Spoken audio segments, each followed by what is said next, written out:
Hello, everyone, and welcome. My name is Emma from YellowWood Adventures, and I have just had the absolute pleasure of experiencing our Wildlife of Western Uganda safari tour. And I cannot wait to take you on this journey with me. So we will jump straight in. So I'm Emma, right at the back there, slightly windswept in our safari jeep. I'm here with my travel companions, Lucinda and Tessa, as we were traveling as part of a group. And I just have not stopped raving about this experience since I've been back.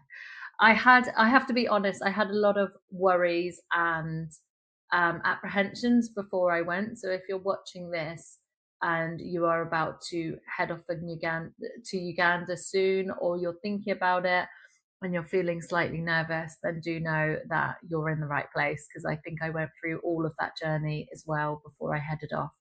I have been playing it quite safe with my travels over the last sort of like 4 to 5 years, after sort of going through quite a big family loss and also having my baby daughter. And so I've been quite predictable in where I've been and sort of wanting to know where I'm going and what's going to be there. So this felt really out of my comfort zone, and like I was sort of stepping back to my pre-adventurous self. So which was really amazing. But yes, it did come with its worries, because I was worrying whether I was going to be sort of safe or whether what it was like out there. And I was having friends messaging me concerned about it because I was leaving my daughter at home. So they were like, "Are you going to be coming home?" And all those natural sort of worries that we experience before we head somewhere new. And I have to say that soon as I landed in the airport, was met by our guide, experiencing the wonderful welcome from the Ugandans and just the general sort of vibe there. All of those worries so quickly disappeared, and we just had the most phenomenal and epic experience of my life. As you can see from my face, looking extremely happy, very, very early in the morning in Queen Elizabeth National Park, that was. So on the first day of the trip, we landed in Entebbe. I actually took a night flight, which I really recommend because there's hardly any time difference. It means that there's zero jet lag. So the night flight was just really convenient and gives you that day to kind of recover in Entebbe. And better yet, that exiting the airport saw our ride. So this is what our tours take place in, these safari jeeps, and I just love them. They're so comfortable as well, which you wouldn't think from the outside, but inside there's loads of space, loads of legroom. The last thing you're doing is being cramped in a big bus with loads of people. They're just brilliant to travel in, and I loved riding up front as well with our guide Becky. The great thing is the roof pops up as well for the game drives, and you're in this the entire time. So you do your game drives in this, you'll be doing the transfers in this, which just makes it more comfortable because you're not being sort of hurried onto a bus and then taken into game drives and on separate vehicles. So it just makes the journey so much more comfortable. In Entebbe, staying in the Caribou Guest House, I just love this place. You've got such a wonderful oasis on the outside of the city there. The bird life, I mean, just drinking your morning coffee in this garden, bird life around you, just beautiful. And also recovering from a long journey there is just a wonderful place to stop, especially in the heat as well. You've got that wonderful pool to enjoy on your first evening and arrival into Entebbe. The next morning, we headed off straight up to Murchison Falls, which is one of the longer drives that we have in this itinerary. I will say that with Uganda, you do need to be prepared for the long drives, but they are comfortable. I was really expecting bumpy, windy roads. I didn't know what condition, like how many potholes we were going to be hitting and all that stuff. And I have to say, like, I will myth bust that straight away, because the roads, as you can see from the map, are actually incredibly straight. And most of them are tarmacked as well. So the drive itself is fine and it's comfortable, and you are literally going through so much. You see so much on the drives. I mean, you're really in the thick of it. Especially on this one, you're going on the outside of Kampala, so you just see the chaotic sort of city life. And as you sort of head further up north, it starts to sort of quieten out, but you're in the lovely sort of more local communities that you go through. and also through a lot of the forests and seeing, I mean, it's just beautiful. As well, we do a halfway stop as well, about like it is around the midway stop to the Ziwa Rhino Sanctuary. So this is an incredible project. So this started back in 2006. They actually reintroduced 6 white rhinos to this ranch, and since 2006, I believe they've had somewhere around like 34 successful births. And even more excitingly, that March of this year, they reintroduced 2 of those rhinos into Kadepo Valley National Park, which is up here on the borders of South Sudan. And that was a successful reintroduction. And I'm sure they'll be doing lots more in the future. But very sadly, all the rhinos were wiped out in Uganda due to sort of poaching and human wildlife conflict. So this is an incredible project that they're doing. So we're going to stop off here for lunch to see the rhinos, and there's amazing wildlife as well to see in that area, and it just breaks up the journey also, so you haven't got a daunting long drive.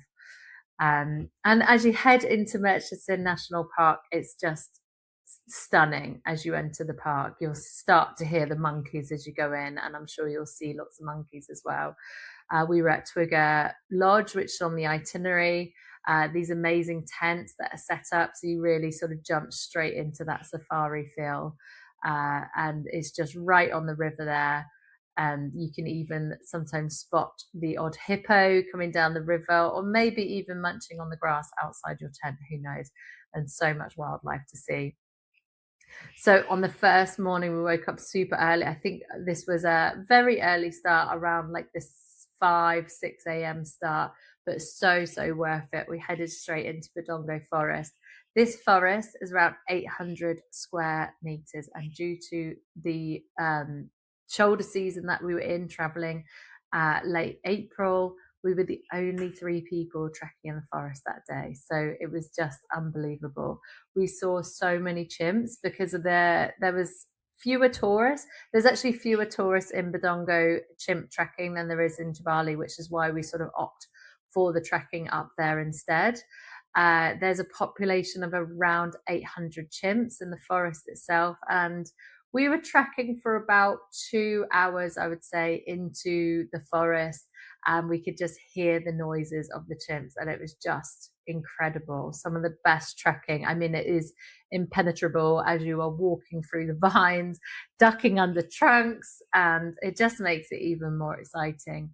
And one of our first sightings was this mother and baby chimp that were high up in the tree, just staring right back down at us, and they were just so chilled, and I could have watched them all day. Here's a little video as well of one of the chimps coming down the tree right in front of me there. I mean, they move fast.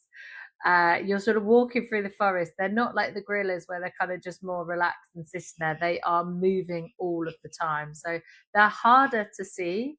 They're not always guaranteed to see, but they do have some brilliant chimp trackers that will go out sort of before the walk takes place. So they have a 2-hour head start on you. You also hear them as well throughout the walking, which it makes it even more exciting. I'll show you with that sound that rockets through the forest on the next slide.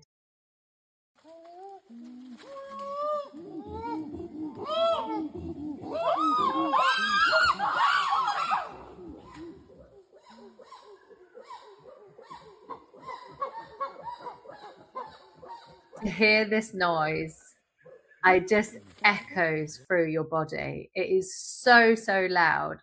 My phone didn't do the noise of it any justice whatsoever. And it was just a phenomenal experience, one of the most memorable experiences of my trip. Actually, at one point we were sort of standing deep in the forest and just had that 360 noise of the chimps rocketing through us, and my God, it was just incredible. And then after lunch at the Budongo Forest, they've got a wonderful cafe there run by locals, and we headed on to Murchison Falls. So this waterfall is the most powerful waterfall in Africa itself.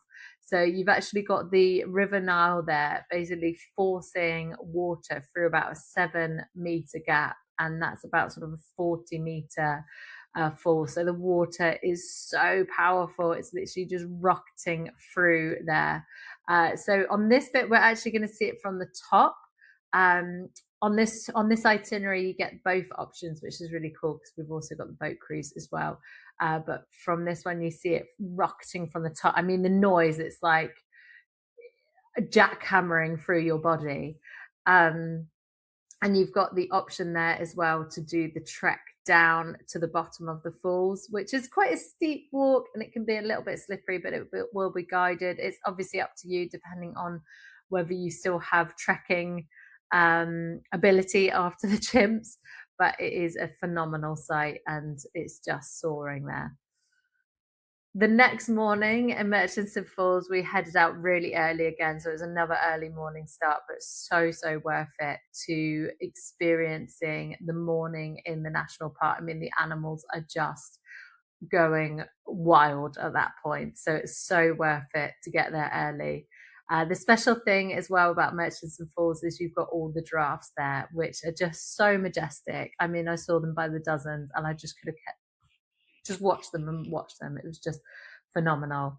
Loads and loads of water buffalo we saw, the golden monkeys, and this brilliant herd of elephants, which totally caught me by surprise as our jeep kind of came round the corner there, and they were all there with the little baby as well. And this was my first experience seeing the African elephants so up close.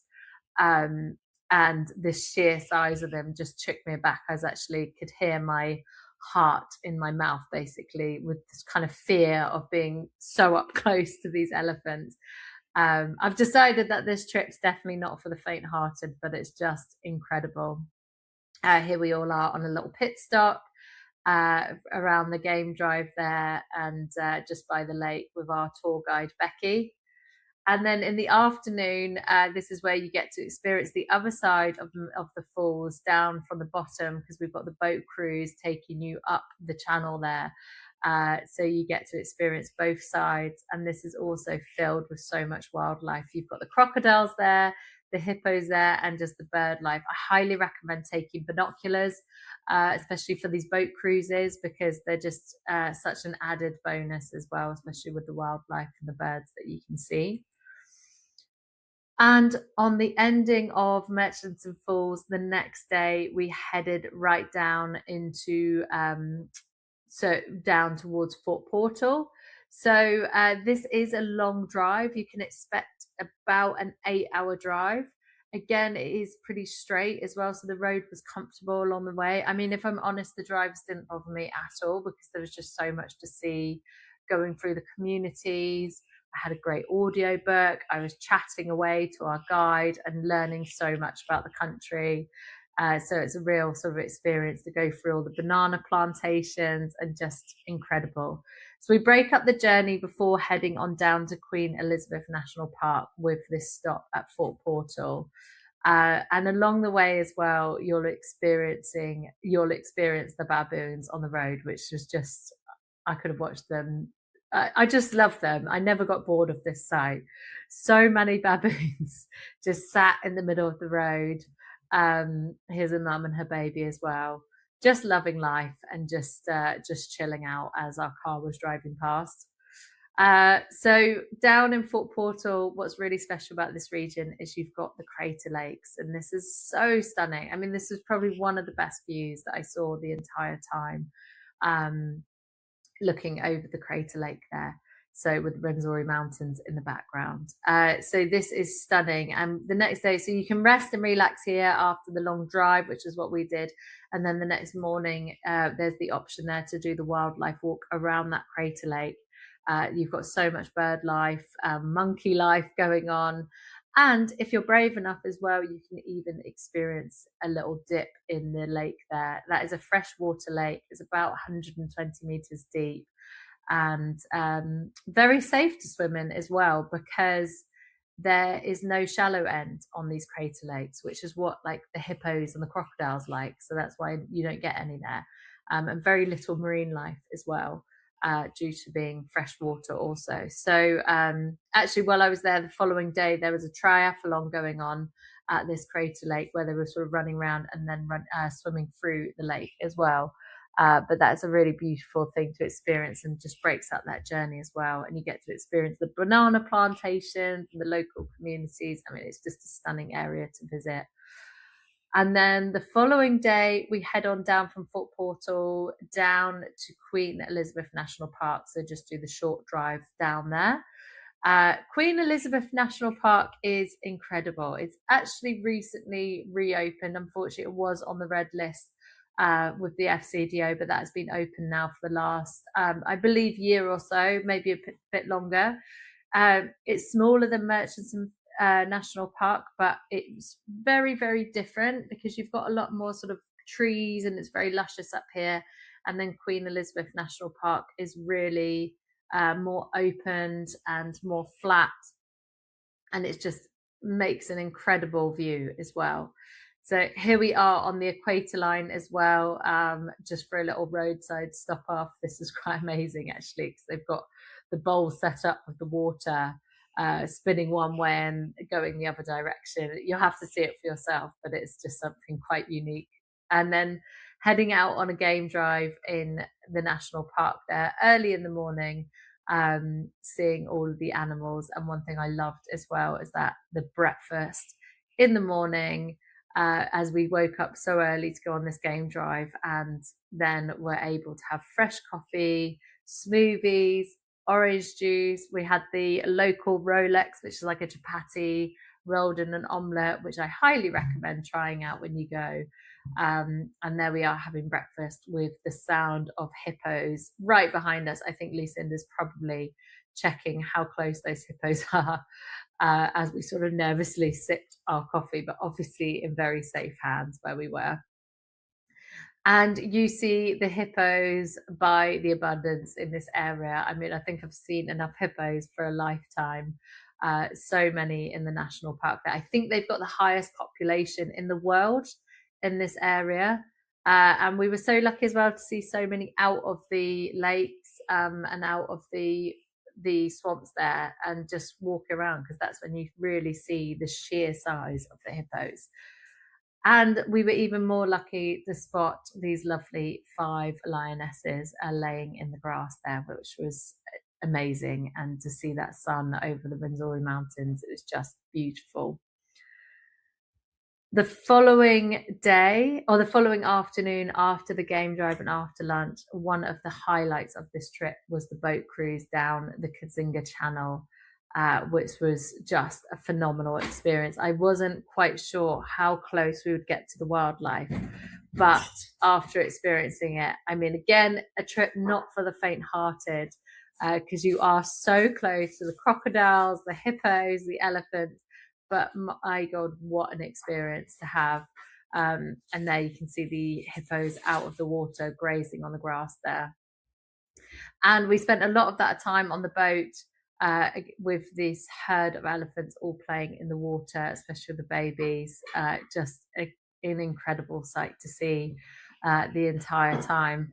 And the bird life as well along this. Again, this is why I very much recommend binoculars. My phone was not doing this any justice to see these incredible sea eagles up on the tree there, just above the channel. But you see so many birds, so many storks. I mean, at one point, I was looking out on water buffalo. You've got the warthog, you've got all of the storks, elephants, the crocodiles as well. It was just absolutely phenomenal, and a phenomenal experience. I couldn't help but not put this photo in there because it was just amazing. On our way back from the Kazinga Channel, on our way back to our lodge, this guy decided to come out of the forest and wander down the road against oncoming traffic. Didn't seem bothered by the slightest, and just a very gentle giant, but amazing to see. And then in our itinerary as well, we've added in a day of rest, just because it is, you've got a lot of moving around, so much going on, that we just wanted to add in a bit of downtime as well, especially when you've got this lodge up on the hill there, looking over the national park. It's got the wonderful pool. You've got the accommodation on the side of the hill there with some nice space just to relax and take it all in and prepare for the next step ahead, which is onto Bwindi National Park. Lovely spot as well, as you've got the local community there up on this hill.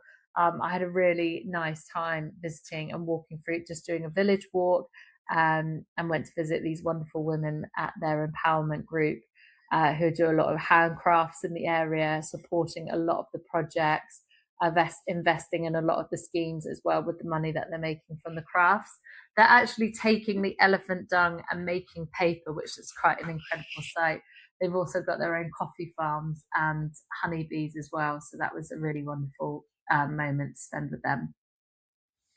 Then, leaving Queen Elizabeth National Park, we headed down into Bwindi National Park, which is where the gorilla trekking takes place. And this drive was amazing because you're actually going through the national park. So as part of the drive down, you're actually getting a game drive as well. And you might even be lucky enough to spot the tree climbing lions also, which are rife in that area. Unfortunately, at that time of year, because I was sort of in the shoulder season and the grass was a bit longer, I wasn't lucky enough, but you can definitely spot them. And here we are all ready to start our trek the following day into the Impenetrable National Park of Bwindi, all prepared and ready to go. And what is incredible about this journey is that on the entrance to the visitor centre, before you do your trek, you get welcomed in by certain groups and certain organisations that do a little intro. And we were introduced by the civic community. And if you want to get your heart pumping and adrenaline going and excitement going on the morning of the gorilla trekking, then they definitely did it.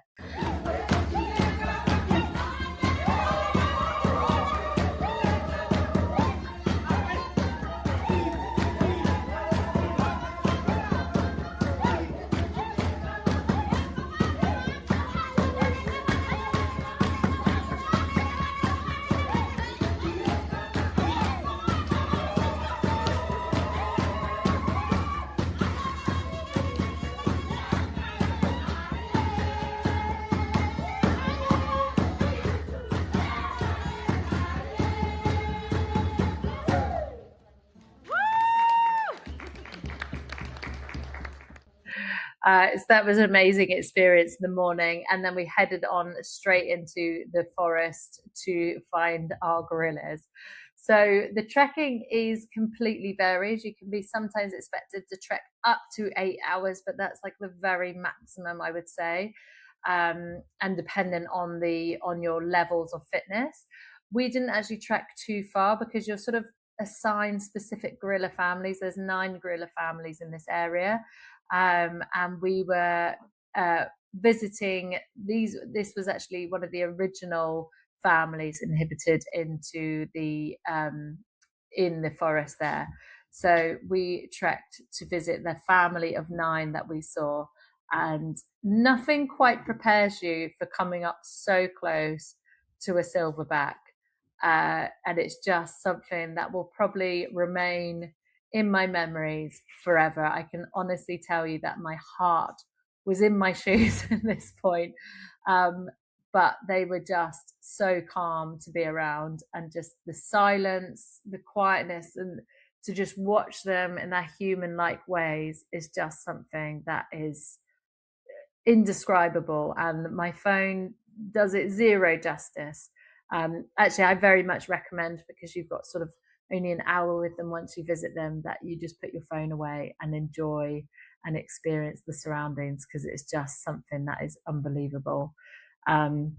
Here's one of the babies that I was watching for a long time, going about his ways with his mum right underneath watching him. And you can see how close we are as well, which I wasn't expecting to be so close. Which they seemed absolutely fine with. We had quite a jumpy teenage gorilla in our group who kind of kept on jumping out at some of us. And you'll see him in a minute making an appearance. And you can see the rest of our group there, where their eyes go, you'll see them sort of look down at the ground, because you're not really meant to make eye contact. So you can see as soon as he comes out there, the rest of the group there looking down at the ground. But you're in very safe hands. You've got rangers there with you. We had Josh, our ranger, who's been doing it for 12 years, following in the footsteps of his dad. And these great people as well, who are actually the gorilla trekkers there. So their job is essentially to look after the gorillas, to make sure that they're safe, to watch them, to protect them. And they spend all day with them, so they know exactly where they are at all times. They leave them when they go to bed, and these guys will go to bed themselves, wake up, and head straight back into the forest to go and see them again. And then in the afternoon, this was super special. We spent our day with the civic community who we saw dancing in the morning. This is Gloria, one of the founders of the group. This is an incredible project to see. So they are looking after reformed poachers. They've also got working with the Batwa tribe people, and basically they are harmonizing the park edge. So they are trying to reduce any human and wildlife conflict. They are re-educating a lot of the tribes people to stop the poaching. They're creating a lot of agricultural projects. They're growing things like their own mushrooms there. They've got their own bees. They're doing so much plastic recycling. They actually found a way to make bricks out of plastic bottles. It was just a beautiful afternoon to spend with this group and to speak to Gloria and the locals there. She's also looking after a lot of children and young women as well in the community, and they're doing so much good for the projects and the area. So this is a chance to really see the locals living and what they're doing. And they're also hand making a lot of their crafts as well. So, and we danced with them, we sung with them. I won't show you the video because it's too embarrassing. But we just had a wonderful time in this community. And then finishing Bwindi National Park the following day, we headed north to the airstrip where we got to experience this wonderful 11-seater flight, which took us back to Entebbe. So a lot of the itineraries actually drive you back, which is about an 8-hour drive. So we just wanted to make it so that it was more comfortable on this itinerary once you've kind of done the highlight of the gorillas. So this is a super easy way to get home. It takes an hour flight and you get to experience Uganda from the skies there, and that's just a wonderful added bonus because you're only flying about 7,000 feet. So it's really great to experience that journey. And here we are back in Entebbe. One of the first things we did was visit the Gorilla Conservation Cafe, which is founded by Dr. Gladys. She is doing some amazing work. I'll make sure that I link her website underneath. But she is doing so much work in Bwindi National Park. She is a vet. She is looking after and growing the population of gorillas there, protecting them from poaching and educating lots of the locals. And now she's got a recent project of extending Bwindi National Park as well. So we were so lucky that we happened to be there at the same time as her and got a chance to chat with her and to also have a little book signing as well. She's got her fantastic book, Walking with Gorillas, out.